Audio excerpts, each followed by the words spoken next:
Guys, you've just seen me doing some sort of a bit of a pre-cross-country jump, I suppose that was the best way to describe it. Really, really pleased. You will have seen that I put up a very odd distance, just trying to emulate roughly what he might have to do tomorrow.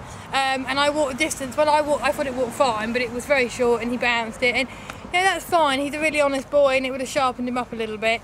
And then I sort of lengthened it a bit, and you know, he's such a little darling, he's so straight and he always really wants to do it. He's quite strong in his snaffle, so I was just really anchoring him and saying, no, you know, because I don't want him to be a bit headstrong for tomorrow. I want him to think he's going to listen.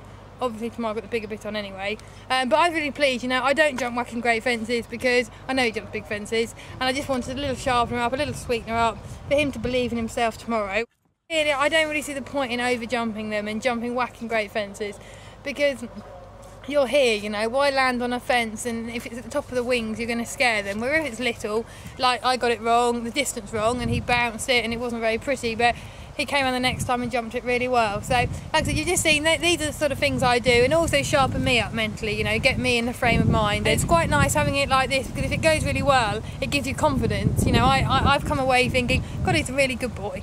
So tomorrow I'll go onto the course thinking, yeah, you know, he's really good. But if I'd have put it to the top of the wings and he'd have bounced it like that, it could have shook him a bit or shook me, you know. So it's a little bit of mind games. But again, you know, we've got to freestyle level because he's a good boy, not because he can't jump big fences. So I don't see the point in trying to prove that. So just a little sharpener up for him and for me, like I said, and yeah, I'm really looking forward to tomorrow.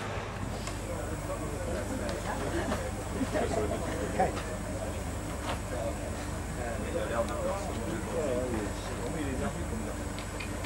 Coming to the Dickinson D's water at 5. Phoebe goes, I was going to say, goes for the direct route, but unfortunately there's a refusal at element B, that semicircular roll top.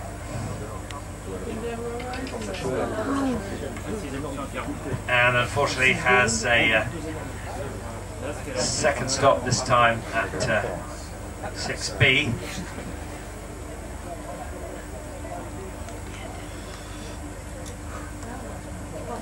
So carrying 2 refusals, she heads down towards the British horse feeds Trakehner at 7 for Phoebe Buckley and Hillocks Blackjack. And then to the Dickinson D's water. Dickinson D's one of the North's leading law firms. Just one left for Kiproko Denov and Ugo Bravasi for France as they come towards the final flyer at 29. And unfortunately, that's a 3rd refusal on the course for Phoebe Buckley. Guys, here we are at the end of a very unsuccessful round. But look, you know, he's come back in one piece. That's not his true running.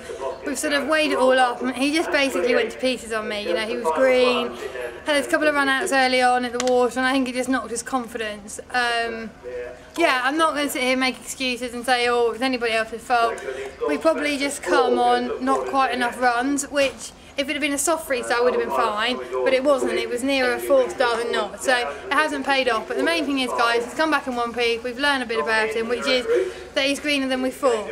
You know, on all his other runs, he's been super duper straight, and you know, suddenly, like I sort of say about the babies sometimes in the past, you know, with like the Gordon, I'm trying to get absolute concrete experience, because suddenly when they do go green, they go really green, and that's what Jack proved today. You know, it's just that he's still a bit of a baby and still learning his job at this level. So, you know, it's disappointing for everybody. For me, he's a fantastic loyal owner, Val, and the horse, because he's done nothing wrong till now. But we're not going to write him off just yet. He's not going to join the household cavalry just yet.